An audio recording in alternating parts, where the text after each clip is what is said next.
Ashraf Ayadi, expert bancaire et financier, Elvis Bondosako, consultant en stratégie de développement commercial, et Djemal Taleb nous accompagne toujours dans cette émission. Alors la Guinée devrait enregistrer une croissance de 6,7% de son PIB cette année. La croissance dans ce pays est donc dans une phase plutôt ascendante, une conjoncture positive donc favorisée notamment par le secteur de l'agriculture. Les précisions de Deogracias Podo. Selon les prévisions du Fonds monétaire international, le taux de croissance économique de la Guinée pourrait passer la barre des 6,7% avant la fin de l'année 2017. Une performance qui sera possible grâce à l'augmentation des revenus de l'État et la réduction des dépenses publiques, mais pas seulement. Depuis quelques années, les autorités multiplient les actions en faveur du secteur agricole, à l'image de l'Agence nationale de la promotion rurale et du Conseil agricole, qui a été mise sur pied afin d'améliorer les rendements agricoles. Vous savez que la Guinée est un pays à vocation agricole. Cela veut dire que toutes les régions sont intéressées quand on parle de l'agriculture. La Guinée produit du café, la Guinée produit du cacao, la Guinée produit de l'ananas, la Guinée produit de l'anacarde. Ce sont des cultures d'exportation en général. Donc il faut d'abord appuyer la production, qu'on soit capable d'assurer la consommation locale, parce que nous, Guinéens, nous avons besoin de consommer aussi, qu'on soit capable d'exporter. C'est un constat qui fait désormais l'unanimité auprès des experts et autres partenaires techniques et financiers engagés dans le développement de la Guinée. Le développement du pays passe par la diversification de son économie et surtout par le secteur agricole. Garantir la sécurité alimentaire aux populations est un défi important pour le gouvernement qui entend orienter ses futures actions vers la transformation locale des matières premières.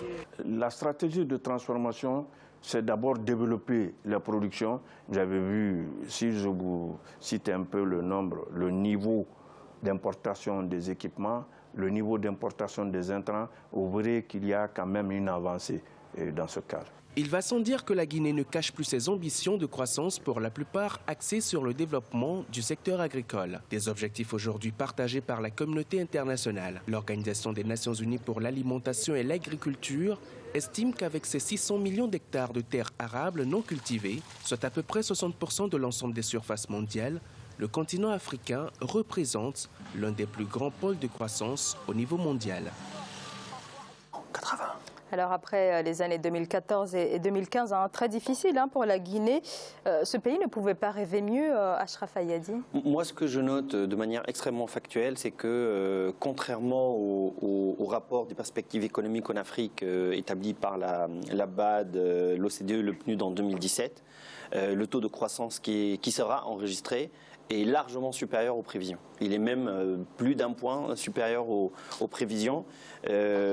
Espérons seulement, parce que là, lorsqu'on ne fait plus confiance aux prévisions de la BAD et de la PNUD sur le taux de croissance, on a tendance à l'étendre au taux d'inflation. Le taux d'inflation, s'il est supérieur à 7% ou 8%, comme cela a été le cas en 2015 et en 2017, c'est quand même une croissance fragile. C'est-à-dire que c'est une croissance qui crée de la valeur, mais dont la valeur peut se diluer en monnaie locale par l'effet de l'inflation. Il faut regarder cela plus attentivement. Et puis, je pense que d'un point de vue budgétaire, le déficit reste dans des limites maîtrisées selon les standards que nous connaissons. Donc, ça reste positif. Alors Elvis, le secteur agricole soutient beaucoup, on l'a vu dans le sujet, ce regain de l'économie, mais il y a également le secteur minier qui reste quand même un levier extrêmement important pour l'économie guinéenne. Oui, tout à fait. Effectivement, le point concernant la monnaie qu'il faut relativiser quant au taux de croissance est là. La croissance économique guinéenne aujourd'hui s'appuie essentiellement sur les mines et le secteur agricole qui présente un nouveau visage. Là où je mets un bémol justement pour souligner en plus de la question monétaire, c'est tout simplement que cela est dû aussi à un effet conjoncturel. Ça veut bien dire ce que ça veut dire. Et c'est pour cela que je suis quelque part un peu rassuré quand j'entends tout à l'heure l'intervenant, le directeur de l'agriculture, qui parle de transformation. Il faut plus que jamais pour la Guinée, non seulement chercher à exporter, non, c'est pas trop là la solution, parce qu'on voit l'exportation, la Guinée n'aura pas suffisamment d'impact sur les cours, puisque exporter, ça veut dire que je vends, mais c'est pas moi qui consomme. Il faut nécessairement transformer sur place et privilégier d'abord la consommation locale et sous-régionale, puisqu'on évoquait tout à l'heure la CEDEAO, il y a un marché, il faut travailler sur ce marché-là avant de penser à l'exportation. Il y a des acteurs beaucoup plus importants. La Côte d'Ivoire aujourd'hui peut en témoigner. La noix de cajou, c'est un des éléments qui porte aujourd'hui la croissance guinéenne, mais c'est très loin de ce que représente la Côte d'Ivoire aujourd'hui pour la noix de cajou. Et la Côte d'Ivoire peut en témoigner. La conjoncture, elle est ce qu'elle est quand ça va très bien. Et je peux parler de la Côte d'Ivoire, je peux parler aussi de tous les pays exportateurs de pétrole. Quand on est sur une croissance dynamique due à la conjoncture, je dis, regardons un peu ce que ça va devenir. Donc il faut faire attention. Voilà. Et surtout peut-être diversifier davantage. Tout à fait. Renforcer et accroître la notion, ici, l'approche filière pour produire en local. Alors, je vais revenir vers vous tout à l'heure, Djemal, sur ce sujet. 4 pays ouest-africains nourrissent le rêve de réaliser un projet d'énergie électrique. Il s'agit justement de la Côte d'Ivoire, la Guinée, la Sierra Leone et le Libéria. Eh bien, les travaux de ce marché commun de l'électricité ont été lancés ce dimanche à Monrovia. C'est ce que nous dit justement Idlet Mirabel-Bissou. Les travaux du projet régional d'énergie électrique ont été lancés le 4 juin 2017 à Monrovia par les présidents Alassane Ouattara de Côte d'Ivoire, Ellen Johnson Sirleaf du Libéria, Ernest Bai Koroma de la Sierra Leone et Alpha Condé de la Guinée. Le lancement de ces travaux va aboutir à la construction d'une ligne haute tension de 225 kV à double terne. Objectif, lutter contre les délestages et satisfaire la demande en électricité dans la sous-région. Nous, en tant qu'institution, nous nous occupons du réseau haute tension, du réseau d'interconnexion. Donc à ce niveau, les pays ne sont pas encore interconnectés. Sur les 15 pays, il faut dire qu'il y en a 9 qui sont actuellement interconnectés. Les chefs d'État ont trouvé qu'il était nécessaire de trouver des solutions à ce problème d'approvisionnement-là. Pour le transport de l'énergie et pour l'interconnexion des réseaux électriques de la Côte d'Ivoire, du Libéria, de la Sierra Leone et de la Guinée, une infrastructure routière longue de 1357 km sera construite pour relier les 4 réseaux électriques nationaux. Le besoin de financement en énergie électrique dont la CEDEAO est estimé à un peu plus de 26 milliards de dollars.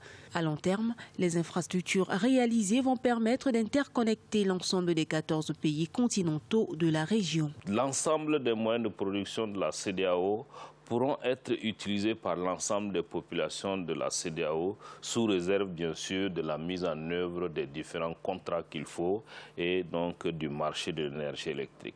Ce qui sera important à ce moment-là aussi, c'est que les investisseurs privés comprendront qu'il y a un système qui peut leur permettre de venir investir dans un pays et vendre l'énergie là où ils le veulent et recouvrer les fruits de cette vente-là. Ce projet, piloté par 4 pays membres de la CEDEAO et de l'Union du fleuve Mano, permettra d'établir un marché d'électricité dynamique dans la sous-région ouest africaine et de produire à moindre coût à partir des systèmes nationaux l'électricité. Djemal, avec l'interconnexion donc de ces 4 pays, il s'agit là d'un pas extrêmement important dans la création d'un marché régional de l'électricité. On sait que le projet était plus ou moins en gestation depuis 20 ans au sein de la CEDEAO. Djemal. Oui, c'est un projet important. Enfin, je ne lui donne pas plus d'importance que ça. Non pas que j'ai nuit, impacte. Vous regardez les chiffres, on est malheureusement loin de là. Le coût global est de 23 milliards. Je ne vois pas aucun des 4 pays aujourd'hui capable de sortir 23 milliards. Les investisseurs internationaux pour du réseau, alors que la production est très faible. Justement, les investisseurs internationaux pour un projet aussi faible, je n'y crois que très moyennement. Le taux de pénétration sur le continent africain est de 23%. On est encore très très loin du compte. Enfin, moi, l'idée est simple, en tout cas elle est claire. Si vous voulez électrifier le continent africain, vous ne faites pas 2 ni 4 États, vous les faites à 20 ou 30. Vous donnez des moyens beaucoup plus importants et vous demandez au marché international de s'ouvrir un peu vous. Il n'y a pas un Africain, d'ailleurs, ou un non-africain qui n'a pas un projet pour électrifier le continent africain. l'idée, la solution peut venir des Africains. Il y a 2 barrages sur le continent africain qui sont capables de donner de l'électricité à l'ensemble de l'Afrique. Inga. Et en Tanzanie. 2. Et le coût est déjà évalué à 120 milliards entre les turbines, les réseaux et les postes de transformation. Si le continent africain est capable de montrer enfin que les besoins sont là et qu'en difficulté, c'est tout ce dont on parle là, on a parlé des sujets présidents de l'agriculture, de tout le reste. Si vous voulez le régler, réglez d'abord le problème de l'énergie.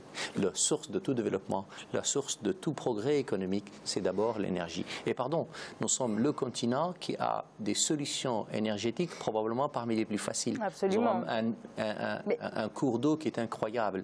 Nous avons nous sommes capables d'avoir le soleil tous les jours. Nous sommes capables d'avoir de l'éolien tous les jours. Et mieux, nous sommes capables d'avoir l'une des énergies les moins faibles en termes de gaz. C'est-à-dire que si nous voulons avoir les solutions, mais enfin, voyez-vous, ça revient un peu au sujet précédent.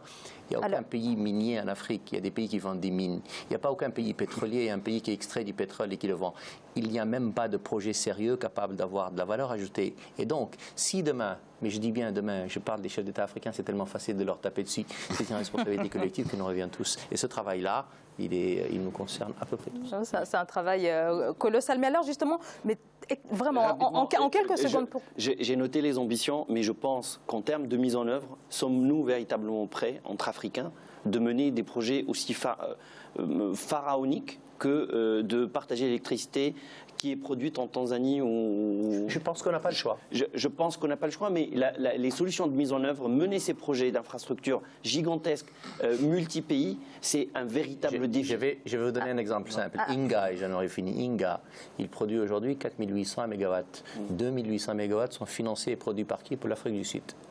Un dernier mot peut-être, Elvis. Juste un dernier mot. Tout ce qui peut concourir à améliorer l'état des infrastructures, quelles qu'elles soient, est à prendre. Ce projet, il est capital. On parlait tout à l'heure de système bancaire. Le financement vient après les infrastructures. Si on n'a pas de route, si on n'a pas d'énergie, le financement c'est aussi de l'infrastructure. Ce projet, au lieu d'être porté par 4 pays, devrait être porté par l'Union africaine, parce que là, véritablement, on a le président de l'Union africaine qui est dans les 4 pays, qui porte ce projet au niveau Union africaine, et effectivement, on trouvera là la possibilité de s'appuyer sur Je peux donner un exemple Inga, sur l'Inde. Regardez un pays comme l'Inde. Tout le monde me dit, j'étais en Inde, tout le monde me dit, c'est le pays le plus pauvre, il y a 600 millions ou 900 millions de pauvres.